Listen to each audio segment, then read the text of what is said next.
Thanks for coming. Thanks for being here so punctually. I know there's a lot going on, a lot of choice. This is my second FinCon, and I really loved my time here last year, having the opportunity to present, and so it's great to be back again this year. So as you'll know, my topic today is 10 things I wish I'd known about creating content when I first started out. And as I was preparing this talk and looking back to 2002 when I first started blogging, I very quickly realized that 10 was kind of an underestimation of how much I really wanted to talk about today. So I've tweaked my title slightly, and I'm going to say heaps of things. Now, those of you who listen to the Pro Blogger podcast know heaps is an Aussie word that I get picked on a lot from listeners. Apparently, we say heaps. And so there's going to be a lot of tips that I want to give you today. And I'm going to squeeze as many in as I can over this session. So there may not be time for Q&A at the end, but I will stand outside this door until you stop asking questions afterwards if you'd like to ask some. So I started blogging. Many of you will know a little bit about my story, so I won't go into it in great depth. But I started blogging in 2002. A friend shot me an email one day. The email had 4 words in it. Check out this blog, and that made me curious because I had no idea what a blog was. I'd never heard that word before, so I clicked the link, ended up on this blog, Tall Skinny Kiwi, and immediately saw this guy on the other side of the world who had a voice, and he was amplifying his voice into my living room in Melbourne, Australia, and he was talking about something I didn't really know anyone else in my real life was talking about. And yet it was something I was interested in. And not only did he have this amplified voice, he had this community forming around his voice. And I immediately thought to myself, I want to start a blog. I'd only seen my first blog 15 minutes ago, but I already knew I had to have a blog. Unfortunately, my credentials to be a blogger were not very good at all. I'd had 20 jobs over the last 10 years. None of them were in anything to do with blogging or communication, really. I had a Bachelor of Theology, which didn't turn out to be that useful. I'd done a little bit of a marketing degree, and I called on some of those skills. I wasn't a great writer, and I was a technological Luddite. I didn't know how to make text bold on that blog for 3 months. But I eventually worked out how to start a blog. This is my ugly first blog. It was called Living Room, and it was a personal blog. I talked about what I was thinking about. I gradually learnt how to get it designed and improved my writing. And then I began to experiment with other blogs. I started a photo blog. It turns out no one really wanted to see any of my photos, but this little camera review that I'd written on this blog went crazy, ranked #1 on Google, and I immediately turned this photo blog into a camera review blog. And this is the blog I began to experiment with monetizing. And to cut a long story short, about 6 months after starting this blog, I was a full-time blogger making a 6-figure income from blogging. And I was amazed. My life had changed because I clicked a link in an email one day. And I then started Pro Blogger because I wanted to learn how to make money blogging, and no one else is writing about it, so I thought I'll start this blog that I wanted to read. And other people who were doing the same thing began to turn up, and we began to learn off each other. I turned that camera a review blog into digital photography school, which I started in 2006, and that's my main blog today.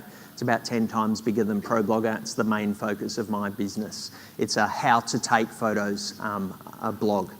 So 16 years later, I just gave you 16 minutes and 2 minutes there, but a lot has changed. And there's a whole lot of numbers that come as a result of starting a blog, and by no means am I the biggest or the best blogger or podcaster out there, but I'm amazed, given my credentials of not being able to make text bold on a blog, that I've gotten to a point where I'm able to make a living from blogging, employ a team, and to be a part of so many other bloggers' lives and journeys as well. And that's the reason I love to come to this conference, is to hear those little stories about those opportunities I've had to play a part in other people's journeys, and it's a real honour to do that. So what have I learnt about creating content in that time? There's so much that I could talk about. So let me start off by talking about content and what I think great content is and the key to creating great content. When I first started blogging in 2002, I would sit down and I would vomit my thoughts onto the page. And I didn't really put a lot of thought into the content I was creating. I was creating content more for me than anyone else. I was expressing myself, and that's totally fine. But things changed on my blog when I realized there were human beings on the other side of my content. And this is the key for me, my blog's beginning the journey into taking off. And I remember getting those early emails from readers and hearing their stories and just being amazed that there were similarities in a lot of my readers' lives. And so I began to understand who was on the other side of my content. I talked about this in my keynote last year, how I began to create avatars for my blogs, and that was one of the best things that I did. And then I also began to realize that I was not only were there human beings on the other side of my content, but I had this opportunity to have an impact upon their lives. And I loved the story last night, the big ideas, is that you have the opportunity to change someone's life. And this is really key, not only to do something that's going to change the world, but also if you want to build a business, to actually work out what your role is, how you have that impact is really important to define. And so for me, this was the beginnings to creating better content, understanding these two things. I gave this exercise in my keynote last year, and I just want to remind those of you who are there of it. Do this exercise and you understand these two things. Firstly, who are your readers when they arrive on your blog, and who will they become as a result of your blog? This will identify that change for you. And it's not an exercise that needs to take very long. You can do it right now as I'm talking. Understand this, and all the answers to all these frequently asked questions that we get as bloggers will begin to become clear. You'll understand what voice you need to do, how often you should publish, what topics you should write about, what categories you have on your blogs. We're going to touch on all of these things in a moment, so I won't go through them in great detail. But really understanding who it is and what your role is in their lives is going to help you in making all these decisions. So next thing I want to talk about is the stages of creating content. When I first wrote my first blog post, I remember staring at the screen and realizing I had a blog but no content. And so I began to ask, what am I going to write about? And for the next year or two, my creating of content looked like this. Sit down at the computer, ask the question, what should I write about? Write something, publish something, all within an hour. It was very quick. But I went through these three stages, and these are the three stages. What should you write about? Generating ideas, creating the content, and completing the content. And what I've discovered over the years is that it's probably better to separate these three things out. I think we use a different part of our brain to come up with ideas, different part of our brain to create, and a different part of our brain to edit and polish and complete the content. And so one of the things that I've done over the years is to separate these three things out. And I'll show you how I do that in a moment. The other thing I've learned over the years in talking to thousands of bloggers who have bloggers block, has anyone kind of had bloggers block at any point? It's usually a block in one of these three areas. It's either, I don't know what to write about. I've been blogging for 2 years now and I've run out of things to say. I've said everything there is to say. That's idea block. Creation block is, the words just aren't coming out. I'm blocked. I can't get into the flow of creating content. Or completing block, and I'm sure there's people in the room who can relate to this. You look at your WordPress back end and you realize you've got 90 half-written posts, like I did a few years ago. It's like, that's completion block. You're not actually finishing, you're getting halfway and you're not actually, you might be being distracted by the next article. And so one of the things I've done over the last few years is to build these things into my weekly schedule and to separate them out. And so you can look at this later. I'll give you a link to get the slides later. But this is my week. I break my week down and I put into my week, I made appointments with myself to create content. And on Friday mornings, I come up with ideas. I've got half an hour there. Half an hour is enough for me to come up with ideas for the next week's content. And then Monday, Tuesday, Wednesday morning, I put time aside to create content, whether it be my blog, whether it be a podcast, whether it be a keynote that I'm giving. And then in the afternoons on Tuesdays and Wednesdays and Fridays, I complete content. As your blog grows, and I talked to someone yesterday about this, you have a lot of things that are going to compete for your time. Social media, responding to comments, responding to emails, keeping your server up, analysing your analytics, creating products, all of these things are going to begin to compete for your time to create content. And many bloggers actually get to this point where they've got no time to create the content. And content is the lifeline of your blog. It's what is really the key to it. And so you need to prioritise the creation of content. Now, you might not need to put aside as much time as I do, but put it into your calendar. Make an appointment with yourself to do these 3 activities and separate them out if you can, because it will help you a lot. Okay, so let's talk about these 3 stages. The first one is idea generation. How can you come up with some ideas for your blog?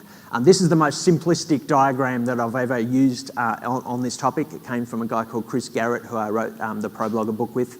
Basically, he said that you want to write about the intersection of what you know and what your readers want. And by know, I mean what you're passionate about, what you're experienced in, what your story is, the skills that you have. These are all the things you know. If you can find the sweet spot between those 2 things, that's where you should be focusing your time. But how do you come up with those ideas? Well, for me, mind mapping is a big tool that I use. I use a program called MindNode, which creates these kinds of mind maps. I use mind maps in the idea generation time. So Friday mornings when I come up with ideas, I have mind maps for every category on my blog, and I will go to those mind maps and I will add to them. I will expand upon them. They're incredibly big and complicated. But I also use mind maps in the writing of my content, and this is an example of that. This is the mind map for this talk. So we've got a lot to cover today. But anytime I'm writing a blog post, anytime I'm doing a podcast, I start with a mind map, and that is my outline. It's my draft, if you like. So mind mapping is really key. Ask your readers. Any way that you can set up a trap for ideas from your readers is really important. We use a lot of surveys with our readers. We do an annual census of our readers. We send them a survey and we ask them to tell us about themselves, but also ask them questions to unearth ideas to write about.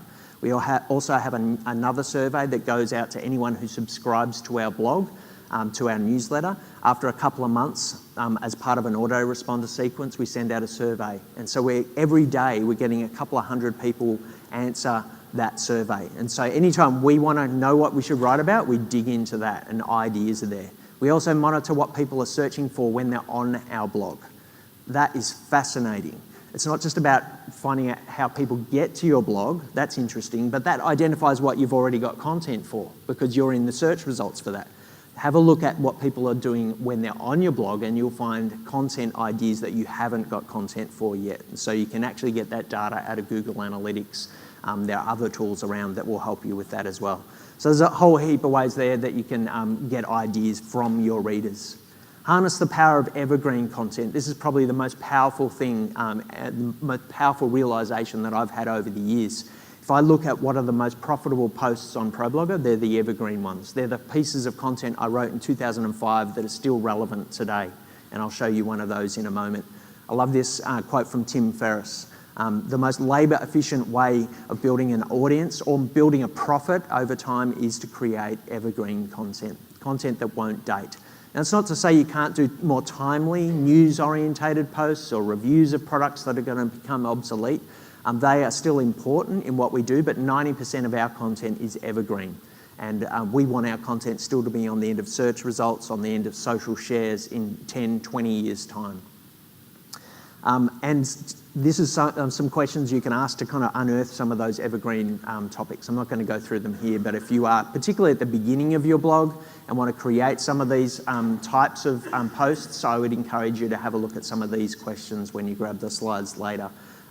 In the first year or two of your blog, this is particularly important, and probably for me on digital photography school, the first year I just spent writing evergreen cornerstone content, very basic content. The other thing I would say is beginner content. It shouldn't be overlooked. This is something I really struggled with in the early days of my blogging.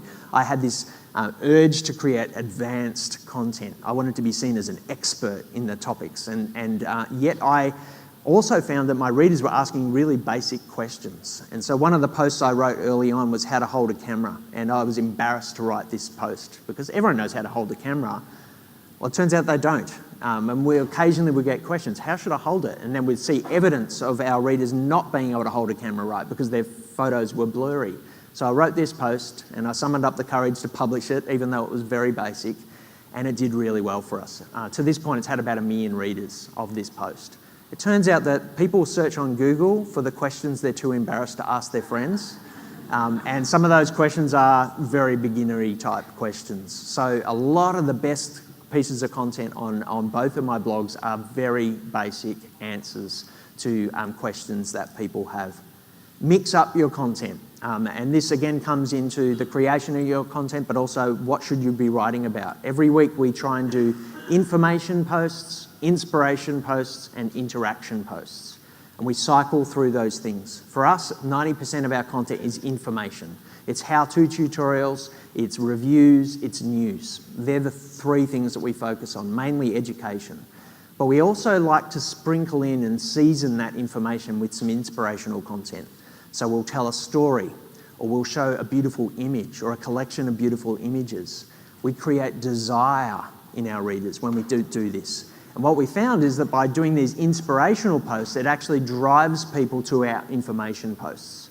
We could publish a post about how to do long shutter speed photos, and some people would find that interesting, but if we show a collection of beautiful long shutter speed photos, people want to know how to do that. And so we link underneath that image collection to the information article, and people click that link like crazy. Then at the end of the week, we add in an interaction post, and that's where we challenge our readers to go away and take a photo using that technique, linking back to the two things that we've already published that week, the image collection and the tutorial. And then we challenge them to go away and take it and then to show us their photo. And so they begin to interact with the topic. And again, that drives people back to the early posts. So most of our content, 90% of it is information. We sprinkle in some inspiration and some interaction. And we find that people are clicking through our site a lot more, but they're also applying what they learn because they're doing what we're teaching. So this has really helped our blog to come alive.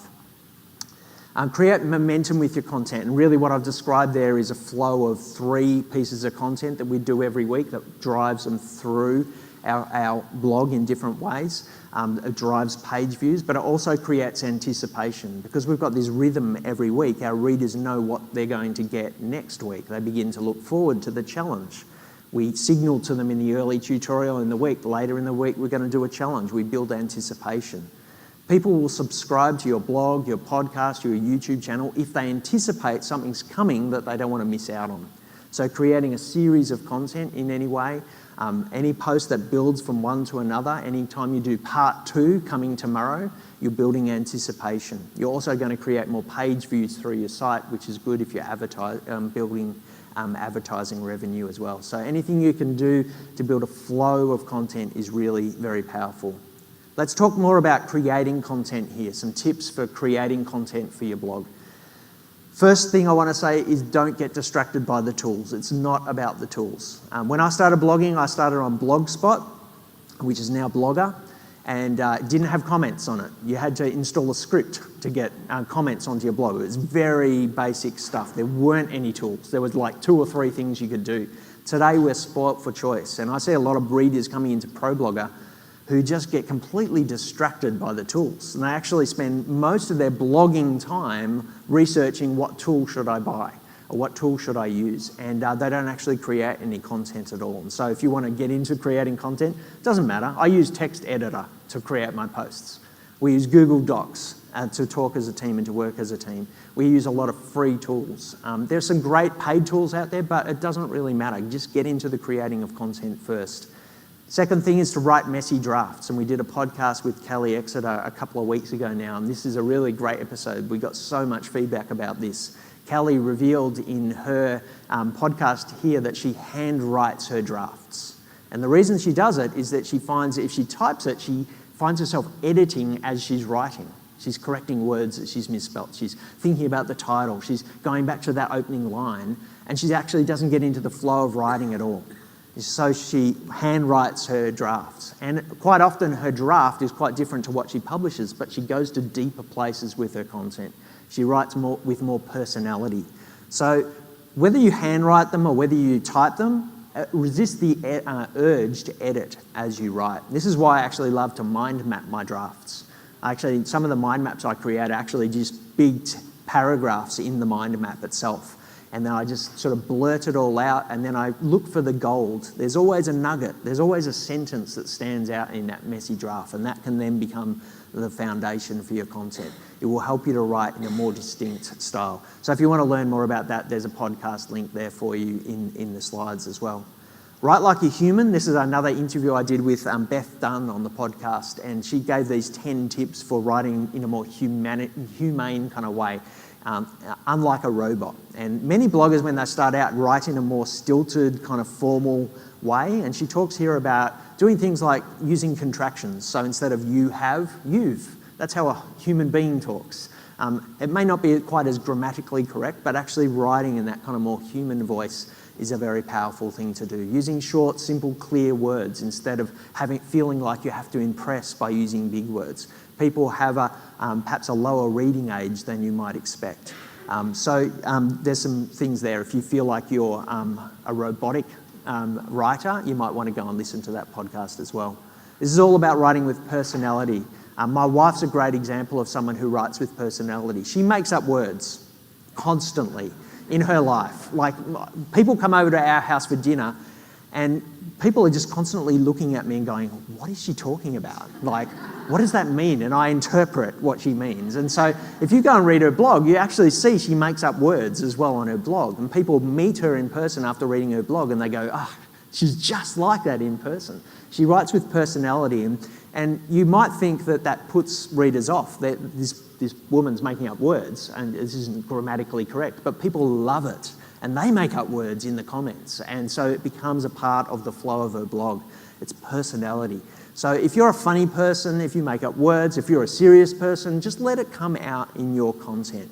It's totally fine. People will relate to that. If you've got quirks, bring them in to your content. It shows that you're different, and this is how you make your blog a little bit more distinct. Write with passion. If you want a reaction from your readers, you need to inject that into your content. I love this quote from Robert Frost. If there's no tears in the writer, there's no tears in the reader. If there's no surprise in the writer, there's no surprise in the reader. If you want your readers to interact with you, you need to write in an interactive way. If you want your readers to be excited, you need to write in an excited way. If you want your readers to have desire at the end of your post, you need to inject that into your content. So write with passion, write with feeling, write with what you want your readers to be feeling at the end of your content. On a completely different track now, you need to learn search engine optimization. One of the things I get frustrated about when I go to conferences is there's so much content about social media as a way to drive traffic, but social media is ever increasingly sending traffic to bloggers' blogs because the algorithms are constantly changing, and it's not in the best interest for many of the social platforms to send traffic to you because they want to keep traffic on their network. Learn search engine optimization. The whole point of Google is to find content. Google wants great content, so learn how to position yourself to be on the end of those searches. Most of the full-time bigger bloggers that I meet at conferences like this are getting most of their traffic from Google. Yes, they put time into social media, but decreasingly so. A lot of the people I've already talked to here that you would know are not putting as much time into social these days. They're actually putting a lot of time into SEO, and I'll talk a little bit more about one of the things they're doing in a moment. Hone your voice, and this is a big part of making your blog more distinct. There's thousands of other blogs on your very topic. How do you distinguish yourself from them? You think about your voice. I talked about this in my keynote last year as well. I think I showed you this slide about the 5 voices that Jeff Goins talks about that you can apply to any topic. He says you can write as the professor, the person who is an authority and who teaches on their topic. You can write as the artist, the person who brings out the beauty in a topic, tells stories, talks to the heart. You could be the prophet, the one who tells the cold, hard, ugly truth and busts myths about your topic. Sometimes they're not so popular by other bloggers because they're kind of calling out the myths. You can be the journalist who's curating ideas and then bringing them together into a story, or you can be the celebrity who's more charismatic, who people want to know what they think about the topic, what their opinion is. All of these things can be applied to almost any niche at all. But there's other voices you could use as well. You could be the companion, you can be the mentor, the entertainer, the reviewer, you could be the curator, you could be the storyteller, the guide, the teacher, the thought leader, and you can add in your own voice there. Or you can combine 2 of these things together or more than them. I wanted to be the teacher. When I started doing photography as a blog, I wanted to teach people how to take better photos. But I wasn't a professor. I'm not a professional photographer. I'm a beginner, well, intermediate kind of level photographer. So I decided I wanted to be a companion teacher, someone who's just ahead of people on the journey and says, hey, this is what I learned, try this. It's the way I blog on ProBlogger as well. I don't see myself as a professor. I'm someone who's just ahead on the journey. So that's my voice. And as a result, I write in a very conversational tone.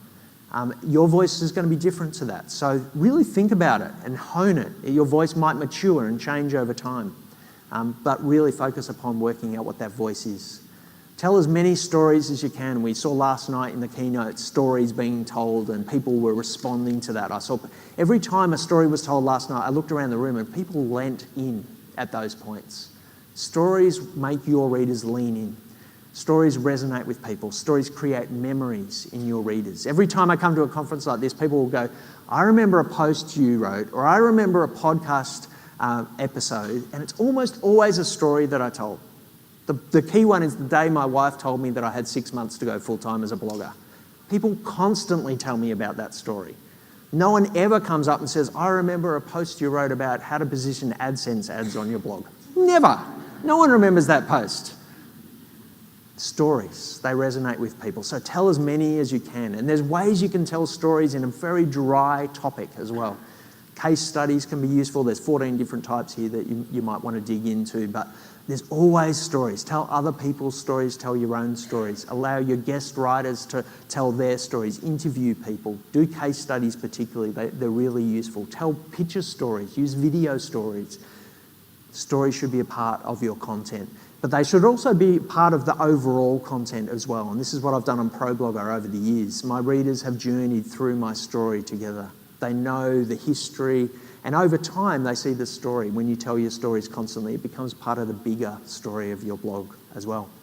Have an opinion. Again, it's another way of making your blog a little bit more distinct. 2 weeks ago when the new iPhones were announced, how many posts were written about the specifications of the new iPhone? There was like thousands of them. I don't want to know the specifications after I've read the first one. I want to know people's opinions. Is it relevant for me? Is it going to be good? What's the next one going to look like? What's missing on this one? Your opinion matters more than the facts very often. So tell your stories, add your opinion. Make your readers feel something. Talked a little bit about this before, but some of the most powerful posts on ProBlogger and the posts that people remember are the ones that evoke an emotion in our readers. We had a guest post by a guy called John Morrow. Some of you might be familiar with John. He is in a wheelchair. He's paralysed from the neck down. He wrote a post on ProBlogger about his journey, about how he's built a full-time business as a blogger, even though he's in a wheelchair. He uses voice technology to write his blog posts. That story makes you feel, and he uses kind of emotional language. He tells about how he felt through this journey. And I always have people say, I remember that post. That post made me feel inspired. It drove people to action. So tell those sorts of stories. Don't avoid the emotion. On Digital Photography School, one of our most popular posts is a post from a photographer who uses her photography to go into hospitals, and she meets with families who have terminally ill children or babies who've passed away, and she offers her services there to create family portraits for them. Heartbreaking story. We had lots of disclaimers at the top of the post to, it's a sensitive topic, and so some people didn't choose to read it. But that post got shared like crazy. It changed people's lives as other photographers began to do that type of thing, as families read it and they passed it on to other families going through hard times.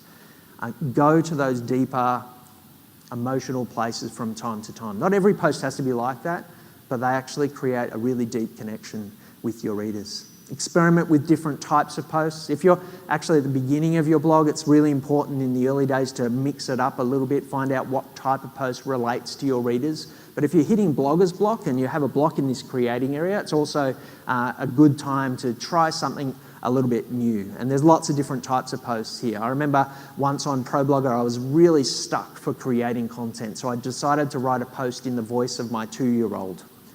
10 things you don't know about my dad, the ProBlogger. I've never written a post in the third person up to that point, and I've never done one since. But it just came, it flowed out of me. It was fun, it was playful. Again, it's one of those posts people remember to this day. But it also got me into the flow of writing again. So mix things up, try new things, try different voices, try different styles of posts. You might just find that it unlocks something that you could continue to do, or maybe it's just a one-off that people kind of are impressed by, a little bit surprised by. Surprises matter a lot. Make your content visual. When I first started blogging, my first 3 months of blogging, I didn't have an image in any post. Back then, bloggers just didn't put images in posts. It was dial-up internet days. It took too long to get one up, and no one ever really had the patience to see the images go jit, jit, jit, jit. So we didn't do images. And then eventually we put these tiny little images in the corners of our posts and aligned text around them. I look back on those posts today and just cringe as I see them.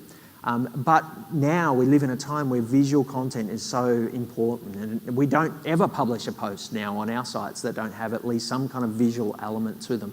One of the best ways of adding a visual element to your blog is to use embeddable content. This is such a powerful way of adding interest, adding other voices into your content. Go to Twitter and find what someone's saying about the post, the topic that you're writing about. You can embed pretty much any social media activity at all, whether it be a tweet or a Facebook update or a pin. They can all go in. YouTube clips, obviously we write at least one, if not 2 posts a week on Digital Photography School that are other people's content on YouTube. And then we write an article that explains what they're talking about and links to articles that we've written on the same topic. Our readers love them.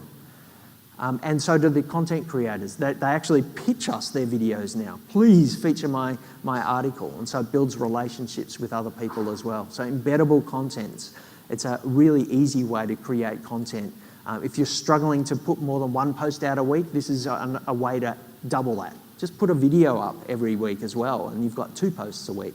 Add a little bit of text around it so it'll be found in search engines.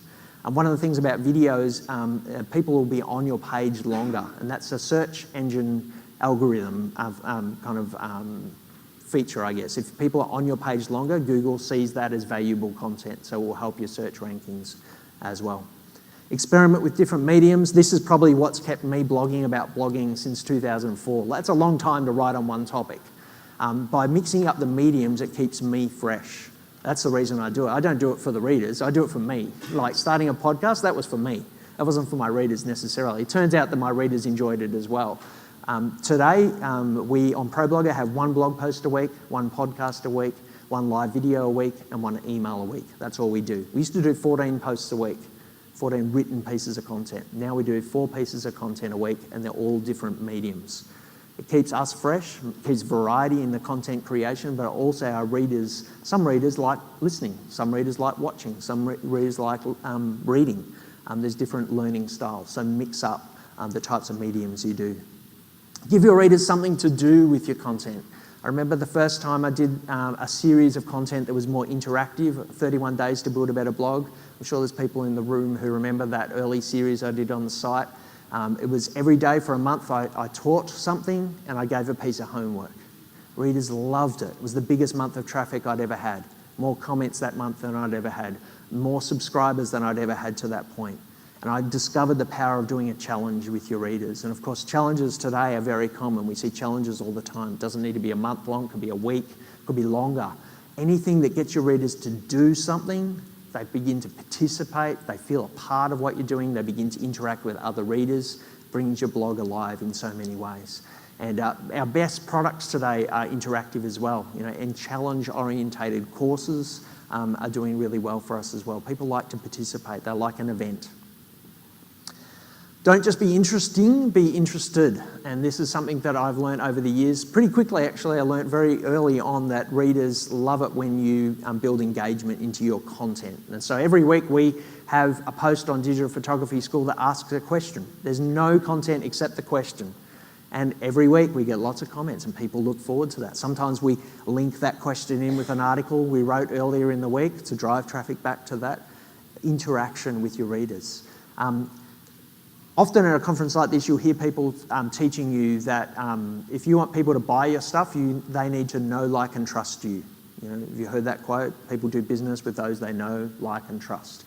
And it's true, but I think people do business with people that know, like, and trust them as well. Show your readers that you like them. This is why I do live video. My readers see that I actually genuinely like them. I put aside time for them. I build trust with them. I tell them my stories. I'm vulnerable with them. Build know, like, and trust with your readers. Help them to feel known, liked, and trust. Not just building your own likability and trustability. So be interested in your readers, and that builds that. Now, this is the big thing that I've noticed over the last year or so is that, and I see it at this conference particularly, big bloggers are spending as much time today working their archives and updating their old content as they're creating new content. In fact, I talked to 2 bloggers, big bloggers yesterday, who don't write any new content. They spend all their time in their archives and creating updated versions of their old content and republishing that old content. That's where they're spending the majority of their time. And this really has a lot of benefits, particularly when it comes to search engine optimization. But it's also just a benefit for your readers. If your reader stumbles upon a post you wrote in 2004, I guarantee that you're not the only one cringing about that content. They probably are as well. Your archives, your content is an asset, and it's depreciating, whether you know it or not. Your archives are depreciating. They look old. They've probably got tiny little thumbnails or no images at all. They might not have bullet points. They might not have subheadings. They might just be big slabs of text. The content itself might be old. It might be out of date. It might not be relevant. You've probably got broken links there. It's cringeworthy content. And so you need to spend time just for your readers' sake, but also for search engine optimization. Google loves fresh content, updated content, relevant content for today. So you can reverse that depreciation of your content if you spend time in your archives.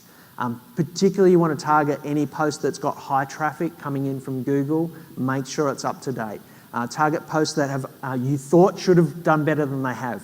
If a post is published and it doesn't get the traction you thought it would be, go back to it. Ask why didn't it get traction. Is it the title? Is it the opening line? Is the image not good enough? Did you forget to optimize it for search engines? Actually go back to it and make it better so that it will do better the next time. Target posts that obviously have that sort of dated, broken stuff in them as well. There's a list there of things that we do when we update our content. We kind of have a checklist, and so every week on our blogs, we have a target of how many posts we want to go back to, and we look at these things and work through this. Sometimes we completely rewrite an article. Sometimes it's just a tweak. Sometimes it's fixing a broken link or just tweaking the title a little bit. And then we watch over the next few weeks, particularly in search engine results, to see what the impact of that is.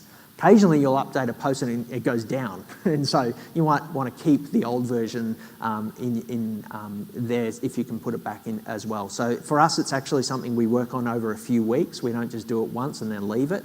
We actually watch and then we go back to it and see if we can improve it again and again. Ultimately, you want to give it the cringe test. If you look at an old piece of content and cringe, that's something you need to update because your readers will be cringing too. Okay, a few tips. Let me see how long I've got. Okay, 10 minutes. Completing content. A few tips on completing content. First thing I'd say is that your content should be crafted, not just pushed out. And this is something that you need to take time with. A craftsperson takes time. They actually work it. And so there's a few different areas that you might want to think about to craft your content. And this, again, comes from a bit of a checklist that we've developed for our editors and for our writers before they hit publish on posts. We actually ask them to go through some questions that we've developed. And the questions are mainly around this. You know, could the title be optimized? Could it be improved? Could we tweak your opening line? It's so important. What are you doing in your opening line? Could you add an example? Could you add a further reading link at the end of your article? Could you add an image or a chart? What's your call to action? All of these things we want to double check and triple check. And all of these things 2 or 3 people look at in our team before any post goes live. So it's not just the writer who's looking at this, we have an editor who looks through it, and our social media sort of sharing people look at it as well.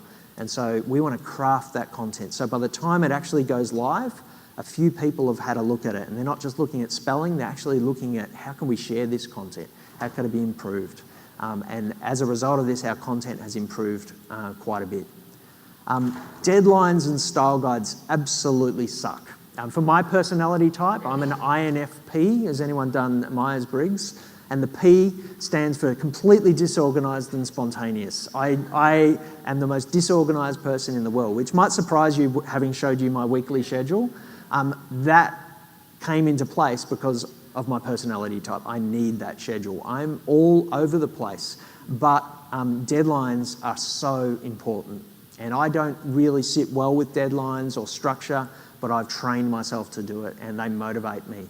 And style guides are the same. So creating consistent content, consistent colors in your branding, consistent use of subheadings, consistent spelling. Do you use color, OR or OUR, depending on where you are in the world? You want consistency in those types of things. The way you write the word ebook or those types of words, you want to have consistency in that.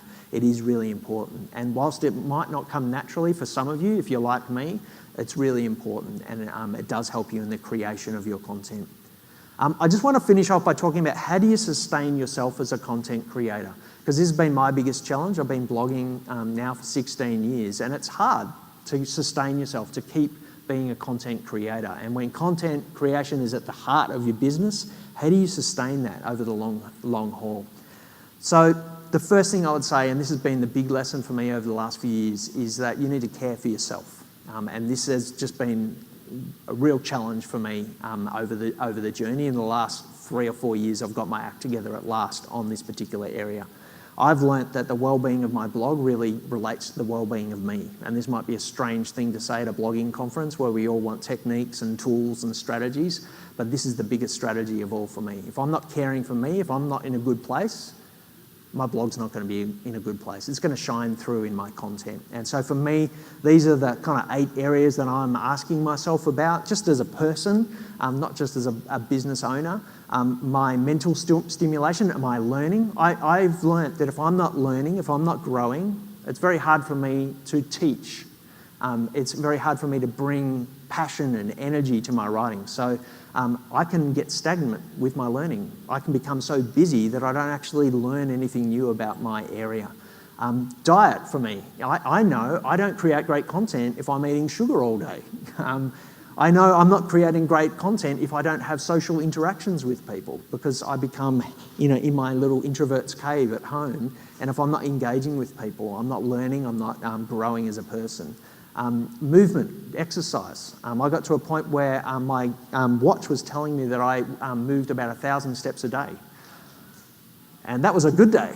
I never moved more than 300 metres from my house.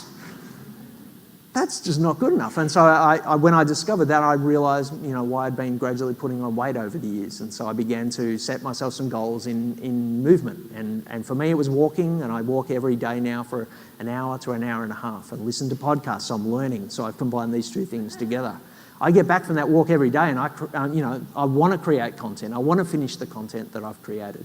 So movement's been important, sleep's been important, my mental health, working on that. That, to me, to be honest with you, that's been the big thing this year for me. I finally kind of owned up to the fact that I have depression. And so this year I've been battling that and seeing improvements in my life. And it's improved my content. It's changed, all these other things as well. It's all linked in together. And so you need to care for yourself.